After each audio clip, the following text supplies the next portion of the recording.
I'm Lauren Harper, 32 years old, an Army sergeant, and a widow who just lost her husband. Returning to Pennsylvania after a voluntary deployment to escape the agony of Mark's death, I never expected to walk into a different kind of living hell. The house was freezing, colder than the winter air outside, and it reeked of death. My mother-in-law and brother-in-law had drained every cent of the death gratuity, blood money Mark left behind, to book a luxury cruise. They turned off the furnace, leaving my stepfather-in-law, Arthur, a terminally ill veteran, dying in his own filth. Crueler still, they had swapped his pain medication for tap water to save a few bucks. They thought because Mark was dead, no one would protect this useless old man. But they were wrong. They didn't know Arthur held a secret worth $3.2 million, and he had just given me the detonator to that bomb. Comment: Justice, if you believe karma always arrives on time. Hit subscribe right now to witness how a soldier teaches traitors a lesson they will never forget. The windshield wipers were fighting a losing battle against the Pennsylvania snow. It was a heavy, wet slush that coated the glass, smearing the world outside into a blur of gray and white. My knuckles were white on the steering wheel of the pickup truck, my shoulders tight with a tension that had nothing to do with the driving conditions. I reached my right hand out to the passenger seat. It was a reflex, a muscle memory carved into me over 7 years of marriage. My fingers brushed the cold leather, expecting the warmth of a hand, the rough texture of a jacket sleeve. Nothing, just empty space. I snatched my hand back like I'd been burned, the grief hitting me in a fresh wave. Mark was gone. 8 months later, and my brain still hadn't rewired itself to accept the silence in the cab. That was why I had taken the voluntary deployment right after the funeral. I needed the noise, the orders, the exhaustion of the army to drown out the quiet. But now I was back. Back to the house we had bought with his parents so we could help care for Arthur. Back to the place that was supposed to be a sanctuary. I just wanted warmth. I wanted to walk into a house that smelled like pot roast or coffee, to hear the furnace humming, to sit in front of the fireplace and try to figure out how to be a widow at 32. I pulled into the driveway. The house was dark. Not the cozy kind of dark where people are sleeping, but a hollow, abandoned kind of dark. The snow on the walkway hadn't been shoveled. It was packed down into ice, meaning no one had been in or out for days. I unlocked the front door and stepped inside. I stopped dead. The air inside the foyer wasn't just cool, it was biting. I exhaled, and a cloud of white mist bloomed in front of my face. I wrapped my coat tighter around myself, confused. The thermostat on the wall to my left read 50 degrees. Why would they turn the heat off in the middle of a nor'easter? Sylvia? Derek? I called out. My voice echoed, flat and unanswered. I walked into the living room, my boots leaving wet prints on the hardwood. That's when I saw it. The fireplace was cold, the grate empty. But above it, on the mantel, sat the triangular flag case, the American flag that had draped Mark's coffin. It was sitting right where I left it, but it was gray. A thick, fuzzy layer of dust coated the glass and the wood frame. My chest tightened. It hadn't just been ignored, it had been treated like a piece of old furniture, unwanted clutter gathering dust. Disrespect burned in my throat, hot and acidic. Mark had died serving this country, and his own mother couldn't be bothered to wipe the dust off his flag. Then, the smell hit me.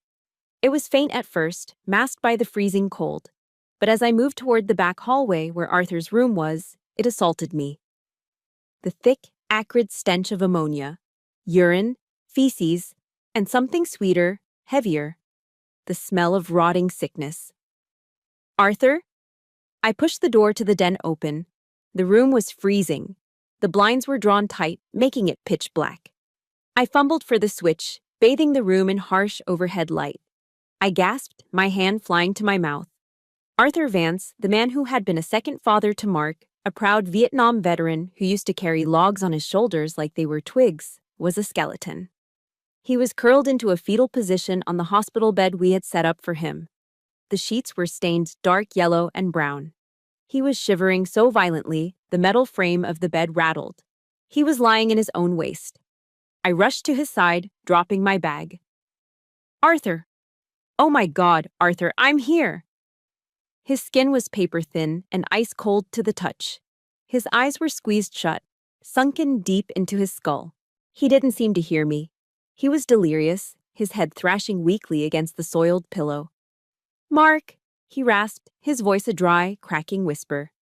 Mark, help me. It's cold, son. The sound of my dead husband's name coming from this dying man's lips tore me apart. Arthur didn't know. In his fever, in his agony, he was calling out for the only person who had ever truly protected him. And Mark wasn't coming. I'm here, Dad. I'm here, I choked out, tears stinging my eyes. I'm going to get you warm, I promise. I stripped my heavy coat off and threw it over him, tucking it around his trembling shoulders. I needed water. I needed towels. I needed to kill whoever did this to him. I sprinted to the kitchen, my boots thudding against the linoleum. The house was so quiet, so empty. Where were they? Sylvia wouldn't leave him alone. She was obsessed with appearances. She wouldn't let the neighbors think she was neglecting her husband. I grabbed a pitcher from the counter to fill with water, and that's when I saw the refrigerator. There was a magnet holding a piece of lined notebook paper at eye level. It was a cheap, plastic magnet shaped like a banana with a goofy, grinning face.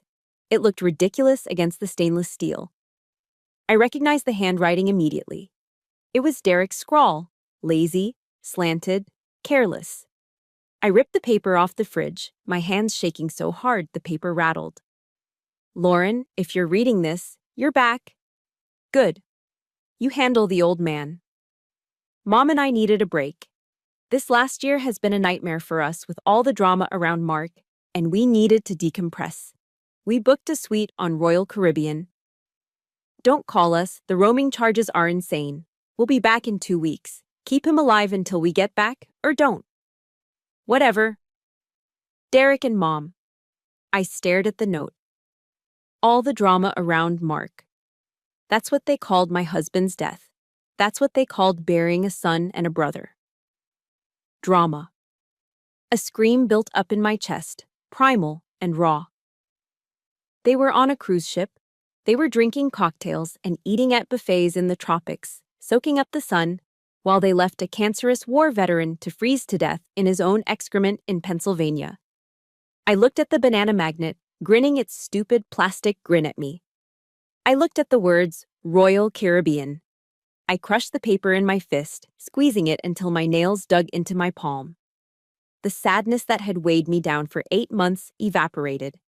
In its place, something else ignited. It wasn't grief anymore. It was a cold, hard, military-grade rage. I wasn't just a widow mourning in a cold house anymore. I was a sergeant. And I had just identified the enemy. I filled a large mixing bowl with water from the kettle I'd just boiled. The tap water was freezing, and the water heater seemed to be on its last legs, struggling to push anything lukewarm through the pipes.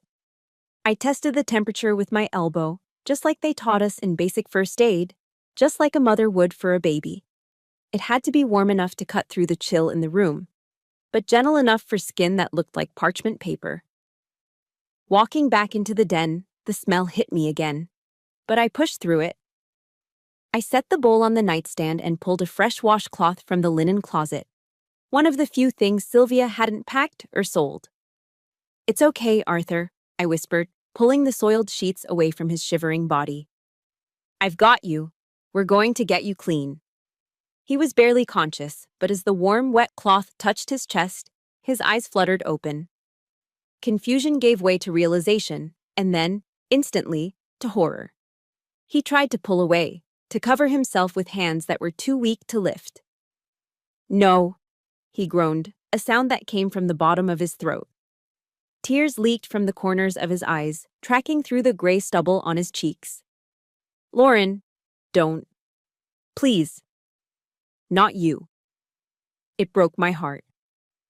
This man had been a vibrant, strong carpenter. He had built the deck on the back of this house with his own 2 hands. He had served in Vietnam, trekking through jungles, surviving things most people couldn't imagine. And now, he was crying because his daughter-in-law had to clean him up like an infant. Shh. Hey, I soothed, keeping my voice steady and matter-of-fact. I didn't stop working. I knew if I hesitated, it would make it worse. It's just a body, Arthur. It's just dirt. We're getting rid of it. You're Mark's dad. That makes you my dad. And dads take care of kids, and kids take care of dads. That's the deal. He squeezed his eyes shut, turning his head to the wall, his chest heaving with silent sobs. As I worked, rinsing the cloth and wringing it out, a quote from Mother Teresa floated into my mind, something I'd read years ago and never fully understood until this exact moment in this freezing room. The most terrible poverty is loneliness and the feeling of being unloved. Arthur wasn't poor because he lacked money. He was poor because the people who were supposed to love him had treated him like garbage to be thrown out. My mind drifted back, pulled by the gravity of grief, to the day we buried Mark. It was raining that day too, a cold, miserable drizzle that soaked into everything. We were at the cemetery, standing around the open grave. The honor guard was there, standing rigid and perfect in their dress blues. The bugler had just started playing taps. I was falling apart. I couldn't breathe. My knees were buckling, and I was clinging to Mark's casket like it was the only thing keeping me anchored to the earth. I was sobbing, loud, ugly, gasping sobs that I couldn't control. And then I felt a sharp pinch on my arm. "Lauren, stop it!" Sylvia hissed in my ear. I looked at her through my blurred vision. She was immaculate. She was wearing a black designer dress that probably cost more than my first car, and a wide-brimmed hat meant to add drama to her silhouette. She was holding a large black umbrella, angling it not to shield me, but to keep the rain off her blowout. "You're making a scene," she whispered, her voice like venom. "Look at your face. Your mascara is running everywhere. You look like a raccoon. Pull yourself together. The photographer is trying to get a shot of the family, and you look like a mess." I stared at her, stunned. Her son was in a box 3 feet away, and she was worried about her mascara and the photo op for her Facebook page. I looked past her to Arthur. He wasn't under an umbrella. He was standing 5 feet away, completely exposed to the rain. Water was dripping off his nose, soaking his suit, plastering his white hair to his skull. He wasn't looking at the camera. He wasn't looking at Sylvia. He was staring at the flag draped over the coffin. His back was straight, despite the cancer that was already eating at his bones back then. His hand was raised in a slow, trembling salute. He stood there for the entire ceremony, shaking from the cold and the grief, honoring the boy he had raised since he was 4 years old. He didn't care about his shoes or his suit. He was losing a piece of his soul. That was the difference.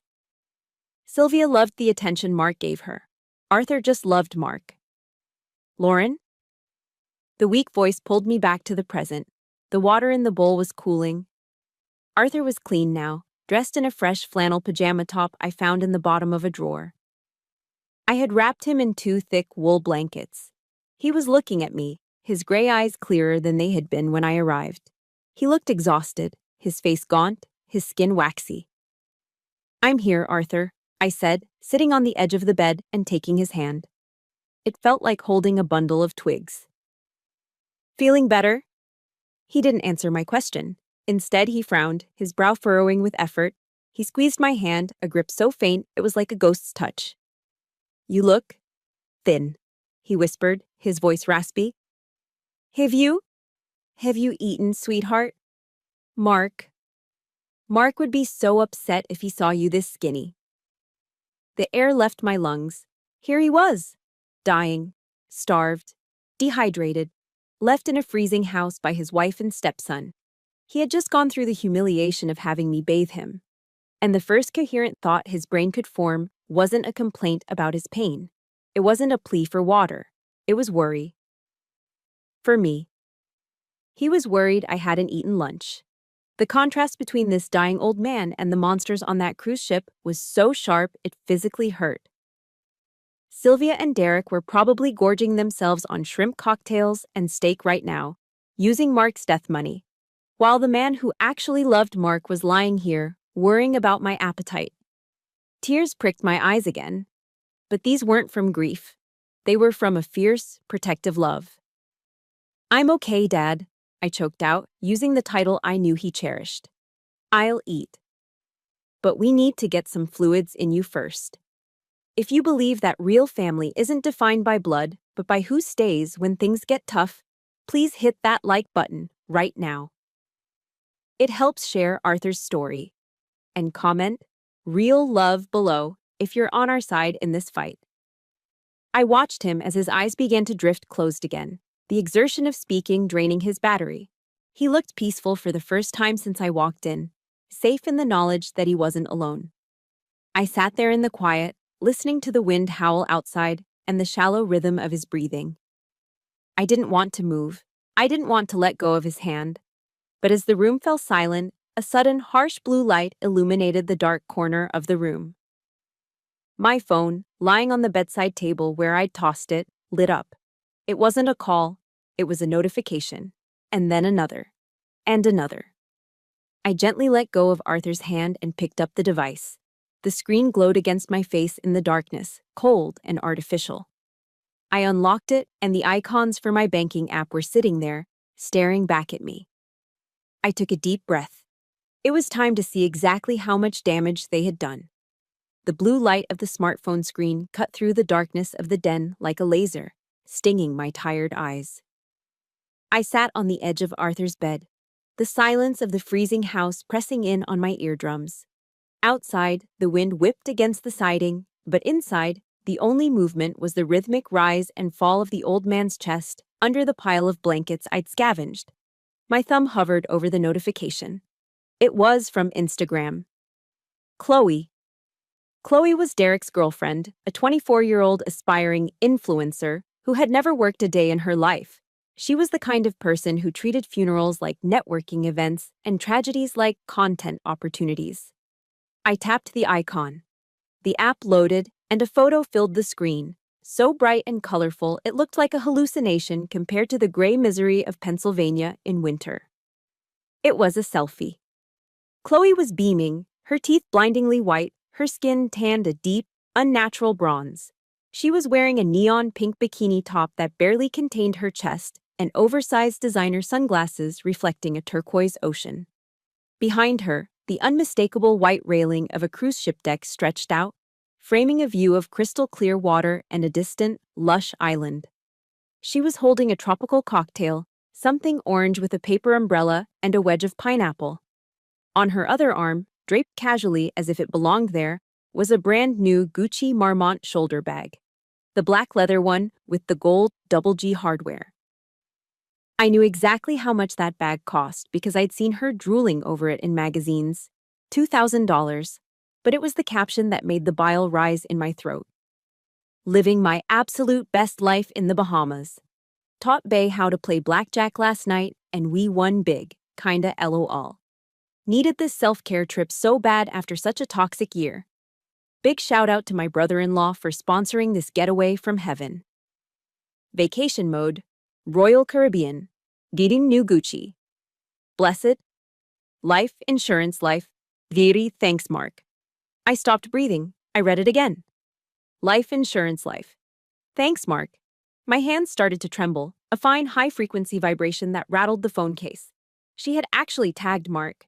She had tagged my dead husband, a soldier who had died in a dusty, God-forsaken village halfway across the world, in a post about her drinking Mai Tais and buying designer purses. Sponsoring this getaway. A cold pit opened in my stomach, deeper and darker than the grief I lived with every day. I minimized Instagram and swiped over to the folder where I kept my financial apps. Before I left for my voluntary deployment, I had made a decision. A stupid, trusting, naive decision. I had added Derek as an authorized user on the main checking account, the one where Mark's SGLI, Service Members Group Life Insurance, payout had been deposited. $400,000. That money was supposed to be the safety net. It was supposed to pay for Arthur's hospice care, his medication, his funeral when the time came. It was supposed to pay off the mortgage on this house so Arthur wouldn't be homeless. I trusted Derek. He was Mark's brother. He was lazy, sure, and entitled, but I never thought he was a monster. I thought he would buy groceries. Maybe pay the electric bill. I tapped the banking app icon. The Face ID wheel spun for a second that felt like a lifetime. Authenticating. Login successful. The dashboard loaded. I stared at the numbers. I blinked, sure that my eyes were playing tricks on me in the dark. I wiped the screen with my thumb. Available balance, 1245 days. The air left the room. My heart hammered against my ribs like a trapped bird. No, that wasn't possible. There was over $400,000 in there 8 months ago. I tapped transaction history. The list populated, scrolling down, down, down. It was a hemorrhage. A slaughter. Pending, Royal Caribbean NTLs, 4,800 Mobis. ATM withdrawal, Nassau Casino, 500 Mois. ATM withdrawal, Nassau Casino, 500 Mois. Atlantis Resort. Casino, 10,000 Tibos. Gucci, duty-free, 2,150 BORs. Carnival Spa and Salon, 850 CORs. Liquor World, 400 years. I scrolled back further. It wasn't just the cruise. Ford dealership, 65,000. A new truck for Derek? Nordstrom, 1,200. Apple Store, 3,000. Cash withdrawal, 5,000. They hadn't just dipped into the pot. They had drained it. They had scraped the bottom of the barrel. That money was Mark. I closed my eyes and I saw him. I saw Mark coming home from training exercises, covered in mud, exhausted, his boots worn through. I saw him signing the SGLI paperwork at the kitchen table, his face serious. "If anything happens to me, Lauren," he had said, "I want to make sure you and Dad are okay. I don't want you to worry about money." That money was his sacrifice. It was the value the government placed on his life. Every dollar in that account represented a drop of his blood, a minute of his fear, a piece of his future that he never got to live. And they were drinking it. They were wearing it as handbags. They were gambling it away on slot machines in the Bahamas. They were massaging it into their skin at a luxury spa. They were eating my husband. A sound tore out of my throat, a low, animalistic growl that I didn't recognize as my own. My vision tunneled. The white light of the phone screen blurred into a red haze. The audacity, the cruelty, the sheer unadulterated evil of hashtagging #BotC life insurance life while Arthur lay here in the dark, shivering under a coat because they were too cheap to pay the gas bill. They let Arthur sit in his own filth to save on diapers, but they dropped 10 grand at a casino in one night. The rage hit me like a physical blow, hotter and more violent than anything I'd ever felt in combat. My skin felt like it was on fire. I couldn't breathe. I couldn't think. The only thing I could feel was the weight of the phone in my hand, the portal to their sick, twisted joy. I stood up, my knees shaking so hard I almost fell. I looked at the screen one last time, at Chloe's vacuous, smiling face, mocking everything Mark had died for. "You parasites!" I hissed through gritted teeth. I pulled my arm back and hurled the phone across the room with every ounce of strength I possessed. It flew through the dark like a missile and smashed into the drywall opposite the bed. Crack! The sound was explosive in the quiet house. The screen shattered, sending shards of glass raining down onto the floorboards, the light finally, mercifully, extinguishing into darkness. The sound of the iPhone shattering against the drywall echoed like a gunshot, a violent crack that seemed to suck the oxygen right out of the room. For a split second, there was total silence. Then, the screaming started. It didn't come from me. It came from the bed. The sudden noise had startled Arthur, jerking him out of his fragile, exhausted sleep. The abrupt movement must have twisted his spine, triggering the bone cancer that had been eating away at his vertebrae for months. "Oh God, oh Jesus, make it stop!" Arthur's voice wasn't a whisper anymore. It was a guttural, wet shriek of pure agony. He arched his back off the mattress, his skeletal fingers clawing at the sheets, his legs kicking out in a futile attempt to run away from the pain exploding inside his own body. "Arthur, I'm sorry, I'm so sorry." I scrambled over to him, panic seizing my chest. I had seen men shot. I had seen soldiers lose limbs to IEDs in the desert. I knew what pain looked like. But this was different. This was torture.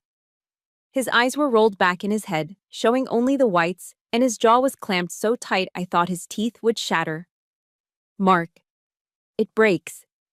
It's breaking," he sobbed, tears streaming horizontally into his ears. "I've got you. I'm getting the medicine. Hold on, Dad. Just hold on." I spun around to the nightstand. I knew the protocol.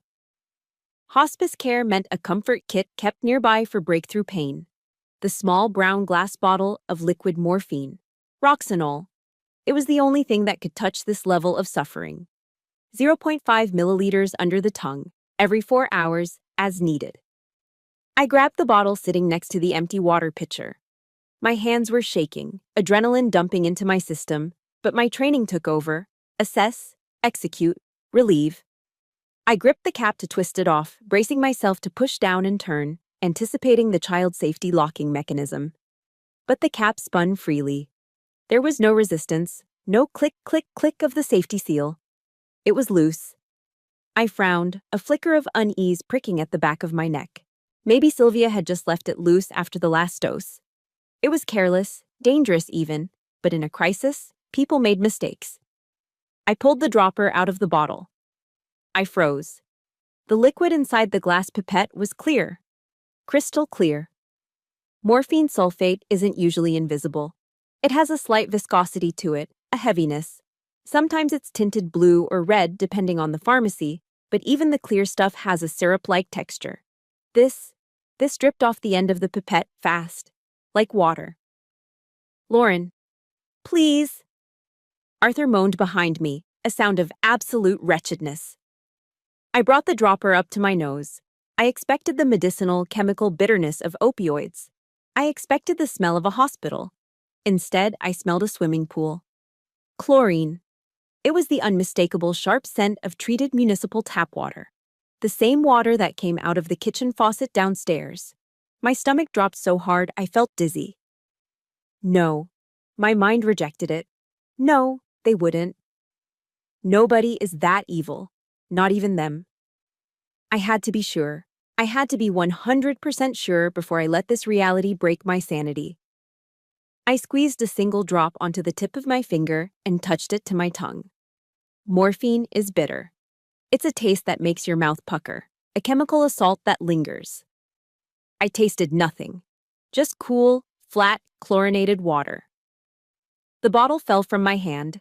It hit the carpet with a dull thud, not breaking, just rolling away under the bed. They had stolen his medication. The realization hit me with the force of a physical blow to the gut. Sylvia and Derek. They hadn't just neglected him. They hadn't just forgotten to pick up a refill. They had deliberately emptied a bottle of Schedule II narcotics, medication that was the only barrier between a dying man and the fires of hell, and filled it with tap water. Why? To save the $50 copay? To sell the pills on the street for cruise money? Or simply because they hated him enough to let him suffer? Make it stop. Arthur whimpered, his voice growing weaker, his energy spent. He was curling into a ball again, shivering, defeated by the pain. I looked at the empty space on the nightstand where the medicine should have been. I looked at the man writhing on the bed. This was a crime scene. This wasn't just a bad family dynamic. This was torture. They had looked at this man, a man who had worked for 30 years to put a roof over their heads, a veteran who had served his country, and decided his pain was less important than their vacation. They had looked into his eyes, handed him a dropper of water, and told him it was medicine. They had gaslit a dying man while his bones were snapping from the inside out. I remembered Sylvia's voice from the last Thanksgiving dinner, shrill and self-righteous, preaching over the turkey. "Honor thy father and thy mother," she had lectured when Mark missed a Sunday call. "It's the first commandment with a promise, Lauren. You people in the military, you forget God's laws. Honor thy father." She was honoring him with water while she drank martinis on his grave. A cold, dark calm washed over me. The shaking in my hands stopped. The panic vanished. I turned back to the bed. I couldn't give him morphine. I didn't have any. But I could give him heat. I could give him presence. I climbed onto the bed, boots and all. I didn't care about the dirt. I pulled Arthur into my arms, wrapping my body around his frail frame. spooning him to share every ounce of body heat I had. I pulled the blankets up over both of us, creating a cocoon against the freezing room. "I've got you, Dad," I whispered into his ear, rocking him gently. "I'm so sorry. The medicine. We're out. But I'm here. I'm not leaving." Focus on my voice. He buried his face in my jacket, gripping my sleeve with a desperate strength. He cried, soft, broken whimpers that vibrated against my chest. I stared into the darkness of the room, my eyes wide and dry. I wasn't crying anymore. I was done crying. I visualized Sylvia's face. I visualized Derek's smirk. I visualized them laughing on that ship, clinking glasses, thinking they had gotten away with the perfect crime. They thought Mark's death had left Arthur defenseless. They thought I was just a grieving, broken widow who would roll over and clean up their mess. They forgot who I was. They forgot that before I was a wife, before I was a widow, I was a soldier. I had been trained to identify threats. I had been trained to eliminate them. I stroked Arthur's thin, white hair as his breathing finally started to hitch and slow, exhaustion overtaking the pain. "I swear to you, Arthur," I whispered into the dark, a vow made to him and to the ghost of my husband. "I swear on Mark's life. They will not get away with this. I won't just sue them. I won't just yell at them." My jaw tightened until it hurt. "I am going to destroy them. I am going to take everything they have, piece by piece, until they are left with nothing but the clothes on their backs and the shame in their souls. I will be their karma." "Why?" The question formed in my mind, screaming for an answer. Why can human beings be this cruel? As if hearing my silent question, Arthur shifted in my arms.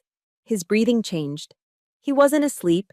He was awake, and suddenly, strangely calm. He moved his hand, tapping weakly on my arm, signaling me to let him go. He had the answer. And it was hidden right underneath us. The room had fallen into a heavy, suffocating silence after the chaos of the last hour. The only sound was the wind rattling the loose siding outside and the hum of the old refrigerator downstairs. I was still holding Arthur, my arms cramping from maintaining the embrace that was keeping him warm, my mind racing with plans of revenge that felt too big and too violent for this small, freezing room. Then, Arthur shifted. It wasn't the restless, agony-filled twitching from before. It was deliberate. He pushed against my chest, his strength surprisingly solid. I pulled back, looking at his face, expecting to see the glazed, delirious look of pain returning. But I didn't. His eyes were open, and for the first time since I'd arrived, the gray fog was gone. The pupils were sharp, focused. The yellow tint of sickness was still there, but the man behind the eyes, the sharp-witted carpenter, the sergeant who had led men through jungles, was back. It was terminal lucidity. I had heard about it from the medics in the army. The final rally. The surge of energy the brain releases right before the end, giving the dying person a moment of absolute clarity to say goodbye. Or, in Arthur's case, to issue orders. "Lauren," he said. His voice wasn't a rasp anymore. It was low, but clear. "Under the bed, by the back left post." "Arthur, you need to rest," I whispered, brushing a strand of white hair from his forehead. "Do it, soldier," he commanded. It wasn't mean. It was urgent. "There's a green metal ammo box. Pull it out, now." I hesitated for a second, then nodded. I slid off the bed, my boots hitting the cold floor. I dropped to my hands and knees, ignoring the smell of dust and sickness, and peered into the darkness under the metal bed frame. There, pushed all the way against the wall, hidden behind a stack of old National Geographic magazines and a pair of worn-out slippers, was a dull green steel box. It was a standard-issue military ammunition crate, the kind you find in surplus stores, covered in a thick layer of gray dust. I dragged it out. It was heavy, much heavier than I expected. The metal scraped loudly against the floorboards. "Sylvia always hated that box," Arthur said, a dry, humorless chuckle escaping his lips. "She called it my junk pile. She kicked it every time she vacuumed, complained that I was a hoarder. She never once tried to open it." I wiped the dust off the top with my sleeve. The latch was stiff with rust. I put my thumb under the clamp, and pushed up hard. With a screech of protesting metal, it popped open. I lifted the heavy lid. I expected to find old medals, maybe some letters from Vietnam, or perhaps a collection of coins. Instead, the box was packed tight with paper. Thick, creamy, high-quality bond paper that smelled like old libraries and ink. I reached in and pulled out the top sheaf. My eyes widened. It was a stock certificate, an original paper stock certificate from 1980. The logo at the top was a rainbow-colored apple with a bite taken out of it. Apple Computer, Inc. I dug deeper. Beneath it were more. Microsoft Corporation, 1986. Coca-Cola. Home Depot. I was a carpenter, Lauren, Arthur said, his voice steady from the bed. But I listened. I worked on houses for rich folks in Philly. I heard them talking. In the 80s, everyone said computers were a fad. Sylvia said I was throwing money down the toilet. She wanted new curtains, new cars. But every month, I took a little bit of my paycheck, and I bought paper. I looked at the number of shares on the Apple certificate. Then I did the mental math of 40 years of stock splits. 2 for 1, 7 for 1, 4 for 1. My hands started to shake again, but this time it wasn't from rage. It was from shock. Arthur, I stammered, looking up at him. Do you have any idea what this is worth? He nodded slowly. I stopped opening the statements 10 years ago when it hit 2 million. It's mostly in the reinvestment plan now. He pointed a shaky finger at a thick blue folder at the bottom of the box. Read that. That's the important one. I pulled the blue folder out. On the cover, embossed in gold letters, were the words, The Arthur Vance Revocable Living Trust. I opened it to the summary page, dated just 3 months ago. Total assets under management, $3,240,500, $3.2 million. I stared at the number. The zeros seemed to dance on the page. $3 million sitting in a rusty box under a bed in a house where the heat was turned off to save money. $3 million belonging to a man who was drinking tap water instead of pain medication because his wife wouldn't spend $50. She doesn't know, I whispered. It wasn't a question. She thinks I'm broke, Arthur said, a hard edge entering his voice. She thinks I only have my VA disability check. That's why she's treating me like this. That's why she left. If she knew about this box, she would be sitting in this chair right now, holding my hand, feeding me soup with a silver spoon, waiting for me to die so she could buy her yachts. He coughed, a wet rattling sound that shook his whole body, but he waved away my concern. He locked his eyes on mine. Mark knew, he said softly. The mention of my husband made my breath hitch. Mark knew. I showed him the box right before he deployed last time, Arthur said. Tears welled in his eyes. He was worried about leaving you. He was worried about money. I told him, son, if I kick the bucket or if you don't come back, this is for Lauren.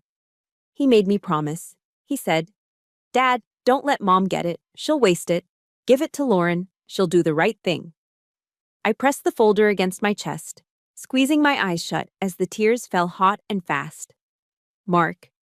Even from the grave, he was taking care of me. He had kept this secret to protect me. This is the test, Lauren, Arthur whispered. I wanted to see. I wanted to see if they would care for me because I was a husband and a father, or if they only cared about what they could get. Well, I got my answer tonight.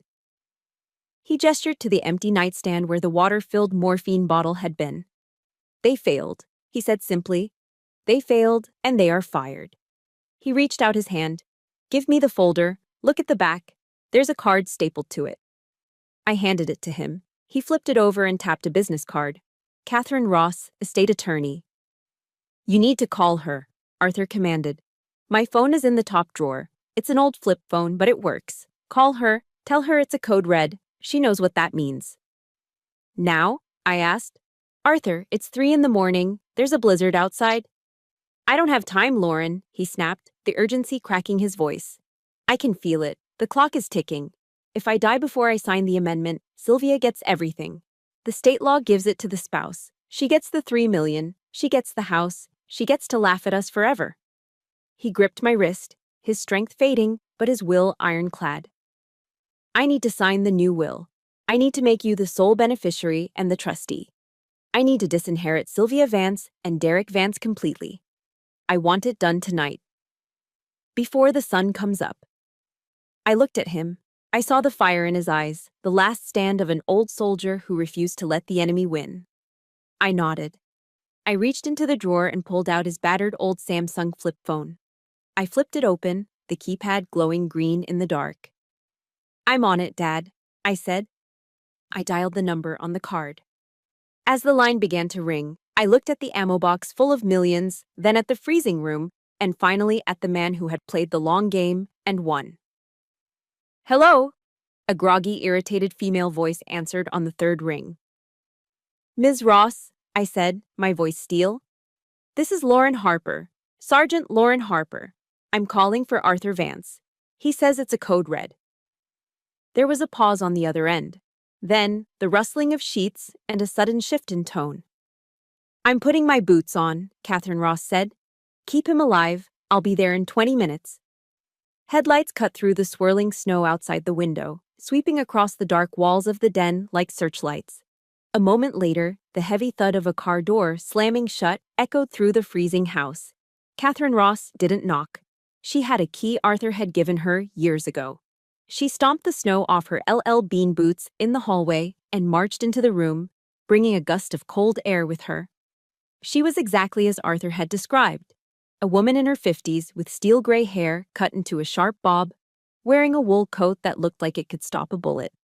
She didn't look like a lawyer who chased ambulances. She looked like a lawyer who buried bodies.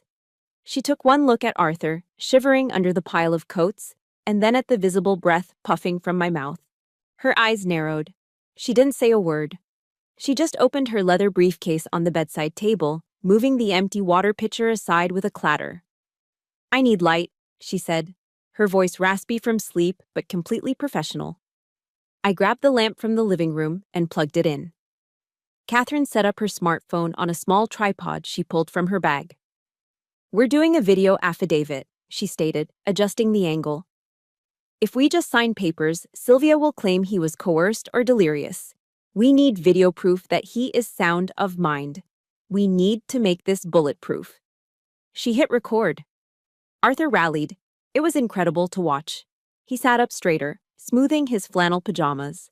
He looked into the lens with the intensity of a commander briefing his troops. "State your full name and the date," Catherine commanded. "Arthur James Vance, November 24th. Do you understand the document you are about to sign?" "I do," Arthur said, his voice firm. "It is an amendment to my revocable living trust. I am removing Sylvia Vance and Derek Vance as beneficiaries. I am naming Lauren Harper as the sole trustee and beneficiary of all my assets, including the investment accounts and this property. Are you doing this under duress?" Arthur looked away from the camera and looked at me. His eyes softened. "No. I'm doing this because she is the only one who stayed." Catherine nodded. She placed the document on a clipboard and held it steady for him. Arthur's hand shook, but he gripped the pen like a weapon. He signed his name, Arthur J. Vance. Catherine pulled a heavy metal stamp from her bag. She pressed it down on the paper next to his signature. K-thunk. The sound was heavy, final, and satisfying. It sounded like a gavel falling in a courtroom. It sounded like justice. "It's done," Catherine said, packing up her gear with efficient speed. "The trust is amended.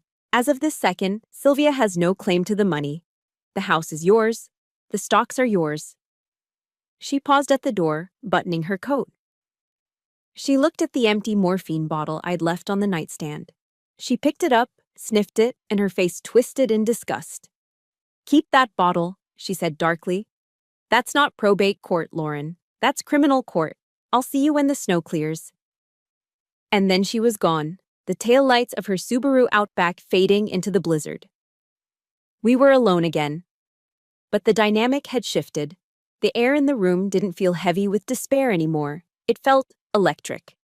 We had the shield. Now, we needed the sword. I looked at Arthur. He was fading again, the burst of energy from the signing draining away. But he pointed a trembling finger at his old flip phone on the table. Get them, he whispered. I picked up the phone, but I didn't use his. I pulled out my own iPad from my bag, the only device I hadn't smashed against the wall. I needed high-definition video. I needed to see their faces. In the Army, we called this PSYOPs, psychological operations. You use the enemy's arrogance against them. You make them feel safe, superior, so they drop their guard and reveal their positions. I sat in the corner of the room, angling the iPad so the background was just darkness. I pulled down the control center and tapped the screen record button. A tiny red dot appeared in the top corner. I opened FaceTime and dialed Sylvia. It rang for a long time. Ring, ring, ring. Then a blast of noise assaulted the quiet room. Steel drums, laughter, the clinking of glass. Sylvia's face filled the screen. She was flushed, sweaty, and her eyeliner was smeared. She was wearing a tropical print dress that was too tight, and she was holding a drink that looked like a fishbowl. "What?" she screamed over the music, barely looking at the camera. "Lauren, are you crazy? It's 3 a.m. there. You better not be calling to whine about the heat." I let my shoulders slump. I made my eyes wide. I pitched my voice up, making it sound thin and panicked. "Mom, please," I stammered. "It's Arthur. He's hurting really bad. He's screaming, Mom. I don't know what to do." Sylvia rolled her eyes, taking a slurping sip of her drink. "He's always hurting. He's dying, Lauren. That's what happens. Put some earplugs in." "I gave him the medicine," I cried, letting a tear slip out. It wasn't hard, I just had to channel the rage. "I gave him the stuff in the dropper, but it's not working. It's not doing anything. I think the bottle is bad. I think I need to call 911. I need to get an ambulance." "No!" The reaction was instant. Sylvia practically lunged at the phone. "Do not call an ambulance. Do you have any idea how much that costs? We are not paying for an ambulance ride just so they can tell him he's dying." Then, the screen shifted. Chloe pushed her way into the frame. She looked even worse than Sylvia, glassy-eyed and swaying. She was wearing a tiara that said, "Cruise Queen." "Oh my God, stop being such a drama queen," Chloe slurred, grabbing the phone from Sylvia. "The medicine isn't bad, you idiot." I held my breath. "Then why isn't it working, Chloe? He's in agony. It's like I'm giving him water." Chloe laughed, a cruel, hiccuping laugh. "Well, duh," she smirked. "That stuff is like $50 a copay. And Derek needed cash for the casino deposit. So we, stretched it." "Stretched it?" I repeated, making sure the microphone caught every syllable. "We watered it down, okay?" Chloe snapped, annoyed that I was ruining her vibe. "We dumped it and filled it with tap water. It's the placebo effect. If he thinks it's medicine, he'll feel better. Just tell him to man up and stop ruining our vacation. God, you're so annoying." She looked at someone off-screen. "Derek, your sister-in-law's crying about the water medicine." Derek's voice drifted from the background, dismissive and distant. "Hang up on her. I'm winning." I stared at the screen. I looked at Chloe's smug, vacuous face. I looked at Sylvia, who was busy ordering another round of drinks from a waiter behind her. They had confessed. They had admitted to grand larceny, elder abuse, and medical tampering, and they had done it while wearing a plastic tiara. The red dot in the corner of my iPad blinked steadily. Recording, recording, recording. I sat up straight. I wiped the fake tear from my cheek. The panic vanished from my face, replaced by the cold, hard stare of a soldier who had just acquired the target. "Thanks, Chloe," I said. My voice dropped an octave. It was flat, calm, and dangerous. Chloe blinked, confused by the sudden change in my tone. "What?" "That's all I needed," I said. "Enjoy the cruise. It's going to be the last vacation you ever take." I didn't wait for her response. I tapped the red button. Stop recording. Video saved to photos. The connection cut. The room went silent again. The trap had snapped shut. If you would have recorded that call to expose them, hit the like button right now. And comment guilty below if you are ready to see them pay for what they did. I looked over at the bed. Arthur was watching me. He had heard everything. He didn't look sad anymore. He looked satisfied. "Did you get it?" he whispered. "I got it, Dad," I said, walking over to him. "We have them." He let out a long, slow breath, his eyes drifting toward the window, where the first hint of gray light was starting to touch the snow. "Good," he murmured, his voice barely audible. "Good. Now." "I'm tired, Lauren. I'm really tired." The blizzard outside had finally exhausted itself, leaving behind a silence so deep it felt heavy. Inside the house, the air was still frigid, but the atmosphere had shifted. It wasn't just a cold house anymore. It was a waiting room for the inevitable. Arthur was awake, but barely. The burst of energy he'd found to sign the trust documents had burned through his reserves like a flare, leaving him dim and flickering. "Hungry," he whispered, licking dry, cracked lips. I went to the kitchen. The cupboards were bare. Sylvia and Derek had cleared out anything of value or substance before they left. No pasta, no soup, not even a box of crackers.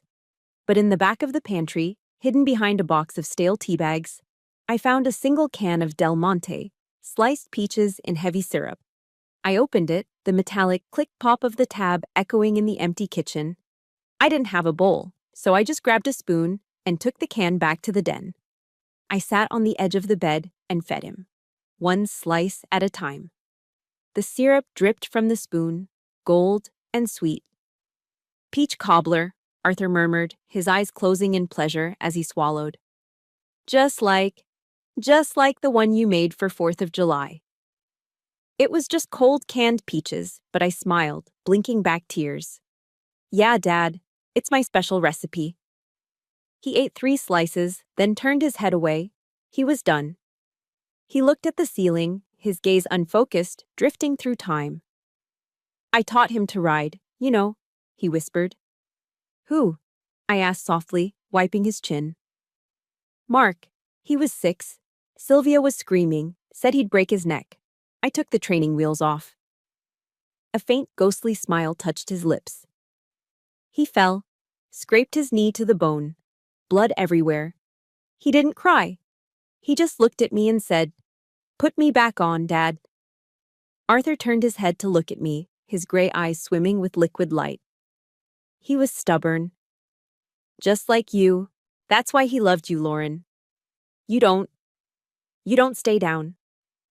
"Neither do you," I said, my voice trembling. "I'm tired, sweetheart," he sighed, the air rattling in his chest. I think I'm ready to get off the bike now." I nodded, squeezing his hand. "It's okay. You can let go. Mark is waiting." The change happened around 3 a.m. The rhythm of his breathing shifted. It became the sound every soldier and every nurse knows. The Cheney-Stokes respiration. Long, deep breaths followed by terrifying pauses of silence. Inhale, exhale, silence, silence, inhale. I didn't call 911. I didn't panic. I just climbed onto the bed next to him, sitting cross-legged, holding his hand in both of mine. The room was freezing, but I felt a strange warmth radiating from him, as if his soul was burning bright one last time before leaving. I started to hum. My voice was shaky at first, but it found its strength in the dark. Amazing grace. How sweet the sound. That saved a wretch like me. I sang the song he had requested for his funeral years ago, back when we joked about death over Sunday dinners. I sang it to drown out the wind. I sang it to guide him home. I once was lost, but now am found. Was blind, but now I see. Arthur took one last, long breath. It shuddered through his frame, a final release of pain and burden. And then, he didn't breathe in again. The silence that followed was deafening. It was louder than the storm, louder than the screaming in my head earlier. It was the absolute, final silence of a life completed. I waited for a minute, then 2. I reached out and gently closed his eyes. They were no longer gray. They were just empty. The man who had raised my husband, the man who had saved my future tonight, was gone. I didn't scream. I didn't wail. The grief was there, a crushing weight in my chest, but it was solid and hard like a stone. I didn't have the luxury of falling apart. Not yet. I stood up. I kissed his forehead. It was already cooling. "Goodbye, Dad," I whispered. Then I went to my duffel bag in the hallway. I unzipped it. Inside, wrapped in plastic, was my dress blues, the Army service uniform. I had brought it because I had planned to visit Mark's grave on Veterans Day. Now it would serve a different purpose. I stripped off my civilian clothes, the jeans and sweater that smelled of travel and stress. I put on the crisp white shirt. I buttoned the dark blue jacket. I adjusted the gold stripe on the trousers. I pinned my ribbons to my chest. I tied my hair back into a tight regulation bun. I looked in the mirror. I didn't see a grieving widow. I saw a sergeant.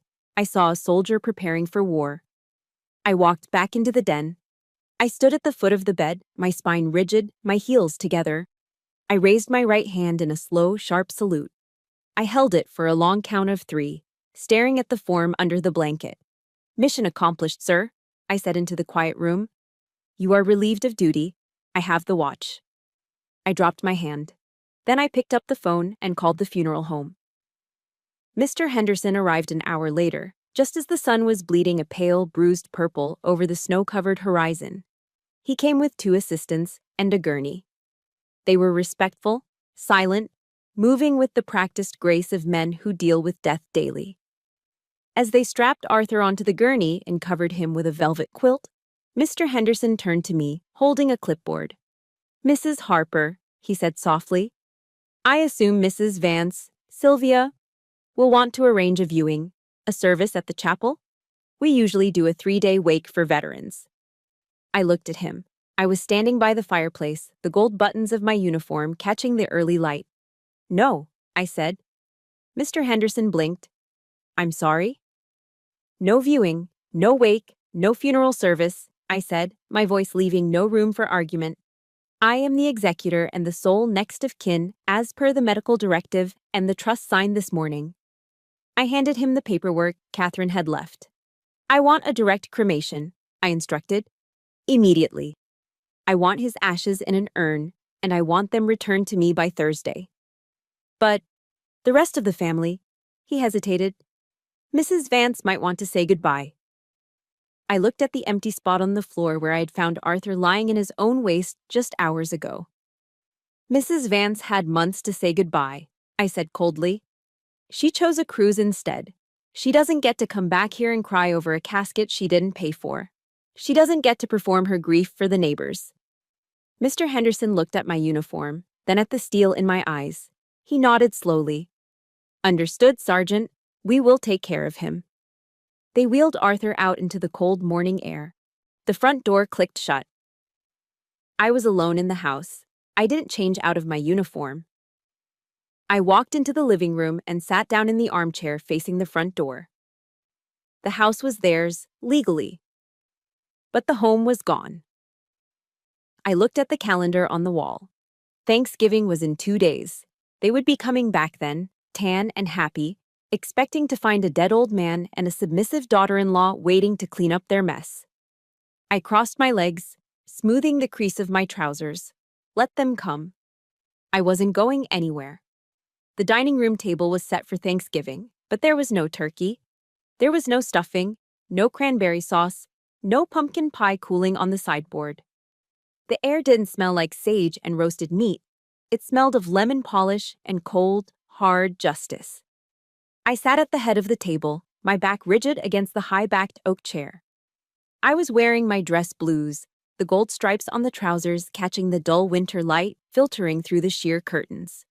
My ribbons were perfectly aligned on my chest, a colorful testament to discipline and service.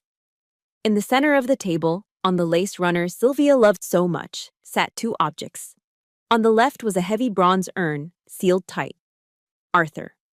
On the right was Mark's Sig Sauer P320 service pistol. The magazine was removed, the slide was locked back, and the chamber was empty. It wasn't there to be used. It was there to make a statement. It represented the protection they had lost. To my right sat Catherine Ross, dressed in a sharp charcoal suit, her briefcase open, a stack of documents arranged with surgical precision in front of her. We waited. At 1:15 p.m., a taxi van pulled into the driveway. Car doors slammed. Laughter drifted through the window. Loud, raucous, vacation laughter. I'm just saying, if the old man is dead, we can finally turn that den into a media room. I heard Derek's voice, followed by Chloe's giggle. The front door burst open. A gust of wind blew in, carrying with it the smell of stale airplane air and coconut sunscreen. "Honey, we're home!" Sylvia hollered, dropping her bags in the foyer. "God, it's freezing in here. Lauren, did you forget to pay the gas bill? And where's the turkey? I'm starving." They spilled into the dining room, a chaotic whirlwind of peeling sunburns, duty-free liquor bags, and shopping sacks from a Black Friday presale. They looked ridiculous, wearing shorts and flip-flops in Pennsylvania November, shivering but trying to look tan and wealthy. They stopped dead when they saw us. Sylvia froze, her eyes darting from my uniform to the lawyer and finally resting on the urn in the center of the table. "What is this?" she asked, her voice losing its fake cheeriness. "Why are you playing dress-up? And who is she?" "This is Catherine Ross, Arthur's attorney," I said, my voice calm and commanding. "And that," I pointed to the urn, "is your husband." Sylvia blinked. She looked at the urn, then shrugged, dropping into a chair. "So he finally let go." "Well, God rest his soul. It's for the best. He was suffering." She looked around. "Is that why there's no food? Seriously, Lauren, you couldn't throw a ham in the oven?" Chloe and Derek sat down, looking bored. Derek reached for an apple from the fruit bowl, ignoring the urn of the man who raised him. "We need to discuss the estate," Catherine said, cutting through the silence. "Mr. Vance left specific instructions to have this meeting immediately upon your return." Sylvia perked up. Greed instantly replaced indifference. "Estate? You mean the insurance? Did the VA send a check?" Catherine adjusted her glasses. "I am referring to Mr. Vance's investment portfolio, the Arthur Vance Revocable Living Trust." Sylvia frowned. "Portfolio? Arthur didn't have a portfolio. He had a toolbox and a bad back." Catherine picked up a document. Mr. Vance was an early investor in Apple, Microsoft, and several other blue-chip stocks starting in 1980. He reinvested all dividends for 40 years. She paused for effect. "The current value of the trust is $3,240,000. The silence that followed was absolute. You could hear the wind outside. Sylvia's mouth fell open. Her eyes bulged. Derek dropped the apple. Chloe actually gasped, sitting up straight. "3 million," Sylvia whispered. Then a scream of pure, unadulterated joy ripped out of her throat. "I knew it! I knew that cheap old bastard was holding out on me." She jumped up, grabbing Derek's shoulders. "We're rich! Derek, baby, we are rich! We can buy the beach house. We can buy the boat." She turned to me, her face flushed with victory. "See, Lauren? I told you sticking around paid off. $3 million. She reached for the stack of papers in front of Catherine. "Give me the checkbook. I need to transfer this before the banks close." "Sit down, Mrs. Vance," Catherine said. Her voice was like a whip crack. Sylvia paused. "Excuse me?" "I haven't finished reading the disposition of assets," Catherine said coldly. "What is there to read?" Sylvia laughed, a manic, high-pitched sound. "I'm his wife. It's community property. It's mine." "Not in a living trust," Catherine corrected. "The assets in the trust bypass probate. They belong to the designated beneficiary." She looked down at the paper. "The sole beneficiary of the trust, including the cash, the stocks, and this real estate, is Lauren Harper." The room seemed to tilt. Sylvia's smile froze, then slowly disintegrated into a mask of confusion and horror. "What?" she whispered. "Mrs. Vance, Derek, Chloe, your portion of the estate is 0. Catherine continued, reading from the amendment Arthur had signed in the dark. "Furthermore, you are hereby served with an eviction notice. You have 24 hours to vacate the premises." "You lying bitch!" Sylvia lunged across the table. Her face was twisted into a demonic snarl. "You forged it! You manipulated him! He was senile! I'll sue you! I'll take you to court and bury you. She reached for me, her claw-like nails aiming for my face. I didn't flinch. I just looked down at the pistol on the table. Sylvia followed my gaze. She stopped, panting, her chest heaving. The sight of the gun, Mark's gun, checked her violence. "This isn't over," she hissed, backing away. "This is a civil matter. I'll get a lawyer. I'll prove he was incompetent. You won't see a dime." "You're right, Sylvia," I said, standing up slowly. I picked up my iPad from the table. "The money is a civil matter." I swiped the screen. "But this," I said, holding the device up, "is a criminal matter." I pressed play. I turned the volume all the way up. The sound of steel drums and laughter filled the quiet dining room. And then, Chloe's voice, loud and clear, slurring with alcohol and arrogance. "We watered it down, okay? We dumped it and filled it with tap water. Just tell him to man up." Sylvia's face went white. Not pale. White. Like a sheet. Like death. Chloe let out a strangled squeak, covering her mouth with her hands. Derek looked like he was going to vomit. "That's..." Sylvia stammered, her voice shaking. "That's out of context. That's a joke. We were joking." "Elder abuse is not a joke," I said, my voice low and dangerous. "Medical tampering is not a joke. Grand larceny, stealing the SGLI money, is not a joke, and neither is manslaughter." I leaned over the table, looking deep into her terrified eyes. "You killed him, Sylvia. You took away his pain relief and let his heart give out from the shock of the agony. That's homicide." "No," she whispered, backing into the sideboard. "No, we didn't. You can't prove." Whoop whoop. The sound came from the driveway, short, sharp, and undeniable. Blue and red lights flashed through the sheer curtains, painting the dining room walls in the colors of the police. "I didn't just call a lawyer, Sylvia," I said, picking up the urn and holding it close to my chest like a shield. "I called the district attorney." Heavy footsteps pounded on the porch. The front door, which they had left open in their excitement, framed 2 uniformed officers and a detective. "Sylvia Vance?" the detective asked, stepping into the room. He held up a pair of handcuffs. "You have the right to remain silent." I looked at them. The sunburned, terrified family who had gone on a cruise to celebrate my husband's death. "Happy Thanksgiving," I said. The metallic click, click, click of the handcuffs tightening around Sylvia's wrists was the sweetest sound I had ever heard. It was better than music. It was the sound of consequences finally catching up to a woman who thought she could outrun them forever. "Ow! You're hurting me! Do you know who I am?" Sylvia shrieked, twisting her body as the officer spun her around to face the wall. Her tropical dress was wrinkled, and her fake tan looked orange and patchy under the harsh dining room lights. "I am a grieving widow. My husband just died. You can't arrest a widow on Thanksgiving." "You're being arrested for elder abuse resulting in death, grand larceny, and tampering with a scheduled narcotic," the detective recited, his voice bored and practiced. "You have the right to remain silent. Anything you say can and will be used against you." "Lauren!" Sylvia screamed, her head snapping toward me. Her eyes were wild, bulging with a mix of terror and narcissistic rage. Tell them to stop. I'm your mother-in-law. I birthed Mark. I raised the man you married. How dare you? How dare you call the cops on family?" She was playing the only card she had left, the biology card. She thought that because she had given birth to Mark 30 years ago, she had a free pass to murder his father today. I walked closer to her. I didn't yell. I didn't lose my temper. I just looked at her with the same detached clinical interest one might have for a specimen in a jar. "You gave birth to Mark," I said, my voice cutting through her hysterics.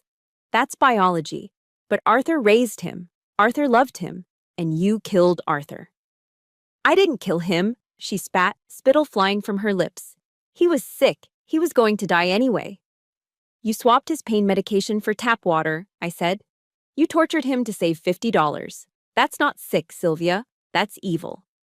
And now you're going to die in prison. Mark would be ashamed to share DNA with you." Her face crumbled.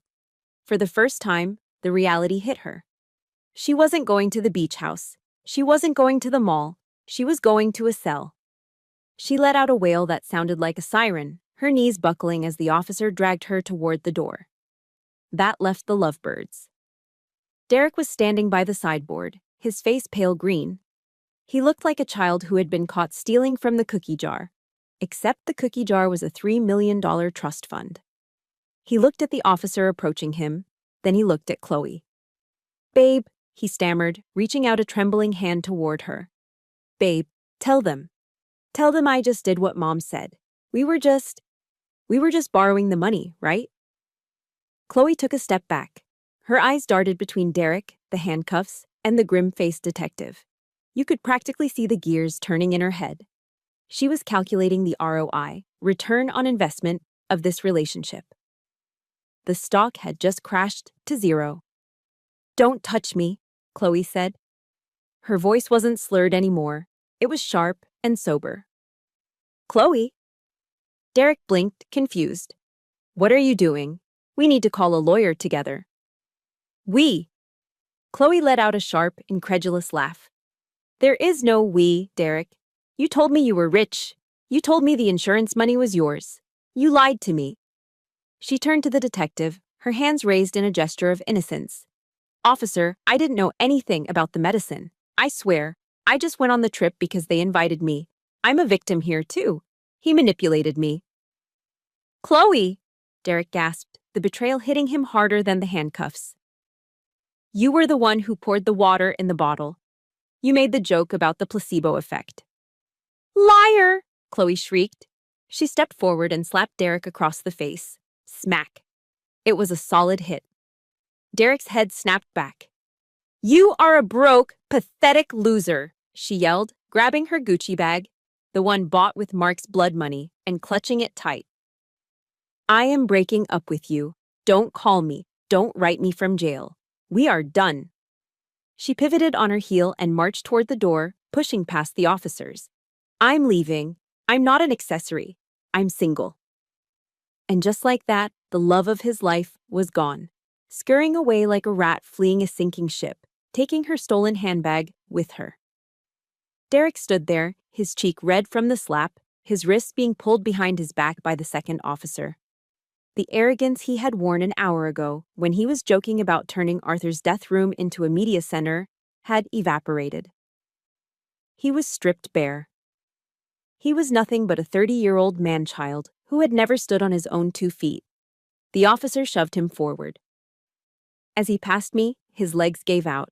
He dropped to his knees right in front of me. The hardwood floor cracked under the impact. He looked up at me. His eyes were wet, his nose running. He looked pathetic. He looked exactly like the little brother Mark used to complain about, the one who always broke things and expected everyone else to fix them.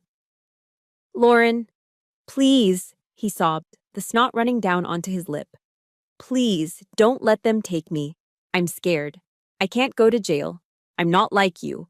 I'm not tough." I looked down at him. I felt nothing. No pity, no anger, just a vast, empty disgust. "You should have thought about that before you stole $400,000, I said. He shuffled forward on his knees, trying to grab the hem of my trousers, but the officer yanked him back. Cherry," he stammered, using the nickname Mark used to call me because I blushed easily. He was trying to manipulate me. He was trying to summon the ghost of his brother to save him. "Do it for Mark, please." Mark loved me. He wouldn't want his little brother to go to prison. He wouldn't want me to be homeless. "Lauren, please." For Mark. The air in the room seemed to drop 10 degrees. I crouched down. I got right in his face, so close he could see the reflection of his own pathetic fear in my eyes. "Don't you ever say his name again," I whispered. My voice was low, terrifyingly calm. "You stole his death gratuity. You let his father die in agony while you gambled. You dishonored everything he stood for." I stood up, towering over him in my dress blues, looking like the judgment day he never believed would come. "You're right, Derek. Mark wouldn't want you to be homeless," I said. "And you won't be. You're going to have a roof over your head, 3 meals a day, and a metal toilet for the next 10 to 15 years. I looked at the officer. "Get him out of my house." "Lauren, no. Mark would save me, Derek screamed as they hauled him up and dragged him toward the door. If Mark were alive, I called after him, my voice ringing with finality. He would be the one putting the cuffs on you. The door slammed shut. The screaming stopped. The house was silent. The dining room was empty, save for the scattered shopping bags of cheap souvenirs and the urn on the table. The parasites were gone. The infection had been cut out. I looked at the chaos they had left behind. The overturned chair, the muddy footprints, the spilled fruit. It was a mess. But for the first time in 8 months, the air in the house didn't smell like rot. It smelled clean. It smelled like winter. It smelled like freedom. The blizzard had finally broken. I stepped out onto the front porch, squinting against the blinding brilliance of the morning sun reflecting off 2 feet of fresh, pristine snow. The world was quiet, save for the distant rhythmic scraping of a county plow truck clearing the main road down the hill. The air was crisp and clean, sharp enough to freeze the inside of your nose, but it felt good. It felt like the first real breath I had taken in 8 months. I had packed my life into the back of my Ford F-150 in less than an hour. I didn't take much. My duffel bag, my uniform, a few photos of Mark, and the bronze urn containing Arthur's ashes, which was now buckled securely into the passenger seat. The house behind me, the Victorian farmhouse that Sylvia had prized so much, the place where Arthur had withered away in the dark, was no longer a home. It was just a structure. A shell of wood and siding that belonged to the trust, a financial asset to be liquidated. I had already called a real estate agent. It would be on the market by Monday. I walked down the driveway, my boots crunching satisfyingly in the packed snow. At the bottom of the drive, a sheriff's transport van was idling, its exhaust pumping white clouds into the blue sky. The roads had been impassable during the height of the storm last night, so the officers had to wait for the plows before they could move Sylvia and Derek to the county lockup. They were bringing them out now. Sylvia came first, flanked by a female deputy. She wasn't screaming anymore. The fight had drained out of her, leaving her looking old and small. Without her makeup, without her jewelry, without the arrogance that fueled her, she looked like a ghost. She didn't even look at me as they guided her into the back of the van. She was already gone, lost in the reality of what was coming. Then came Derek. He was shivering in his tropical shorts and a thin hoodie the police had draped over his shoulders. His hands were cuffed in front of him.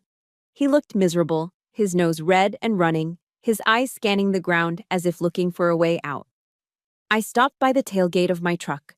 I looked down at my left hand. The gold wedding band glinted in the sunlight. It was a simple band, one Mark and I had picked out together at a pawn shop near the base because we were young and broke. For years, I had looked at this ring and felt love. But lately, ever since Mark died and I was left alone with his family, the ring had started to feel heavy. It felt like a shackle linking me to the name Vance. It linked me to Sylvia's cruelty and Derek's greed. Mark wasn't in that ring. Mark was in my heart. Mark was in the memories of late-night drives and quiet mornings. This piece of metal, this was just a connection to the people who had dishonored him. I slid the ring off my finger. It left a pale band of skin where it had sat for 7 years. I held it up, letting the sun catch the gold one last time. "Hey, Derek," I said. My voice wasn't loud, but in the crisp morning air, it carried perfectly. He looked up, his eyes widening as he saw the gold between my fingers. "You wanted Mark's money so bad?" I asked. "You can have this." I flicked my wrist. The ring arched through the air, spinning in the sunlight, and landed with a soft plip in a snowbank near the edge of the driveway, right next to a patch of yellow slush. Derek's reaction was instinctive. It was pathetic. "No!" he gasped. He lunged. He actually lunged for it. He jerked away from the deputy, diving toward the snowbank, his cuffed hands reaching out desperately for the few $100s of gold buried in the ice. Burst into the snow. Animals were scrapped up the path,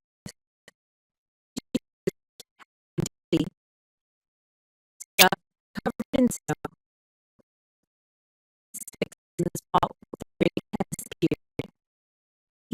The second I saw the realization hit him.